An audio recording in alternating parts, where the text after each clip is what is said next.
Laurent Mouisset, responsable administratif de l'association Globis. Alors aujourd'hui, qu'est-ce que c'est que l'association Globis?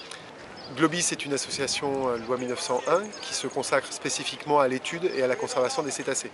Donc elle a été créée en 2001, à la base par une bande de passionnés. Et puis à partir de 2005, une scientifique a rejoint l'équipe. Et donc là, elle a structuré des programmes de recherche bien définis, créé une base de données.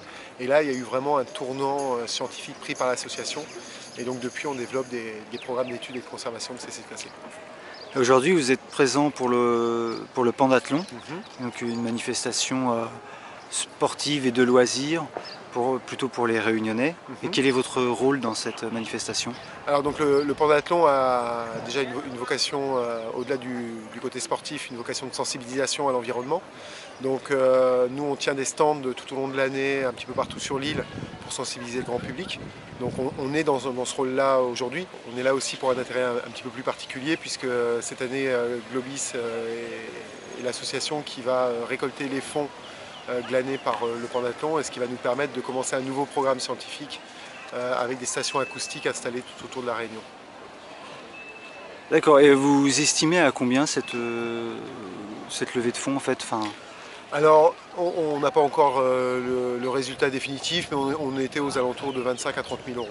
Ah ouais, donc c'est Voilà, ce qui est une somme somme intéressante. conséquente et qui permet d'acheter du matériel relativement onéreux, comme des hydrophones fixes, et après de pouvoir aussi avoir les moyens à la mer pour aller les installer, les récupérer, et donc pouvoir couvrir le tour de la Réunion avec ces stations acoustiques.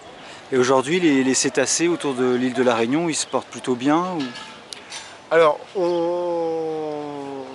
il faut distinguer les différentes espèces, hein. On a 22 espèces de cétacés qui sont recensées autour de la Réunion. Certaines sur lesquelles on n'a pas assez de données parce qu'on les voit très rarement pour pouvoir avoir un état de conservation. D'autres pour lesquelles on a beaucoup plus de données. Alors, parmi ces espèces, certaines sont très très côtières avec des effectifs relativement faibles et donc sont fragiles à la Réunion, parce que la moindre perturbation peut mettre leur survie en danger. C'est le cas par exemple du grand dauphin de l'Indo-Pacifique. On estime qu'il y a moins de 150 individus à la Réunion. Ils vivent dans des eaux très peu profondes, moins de 60 mètres de profondeur. Et donc là, ils sont vraiment très soumis aux activités humaines.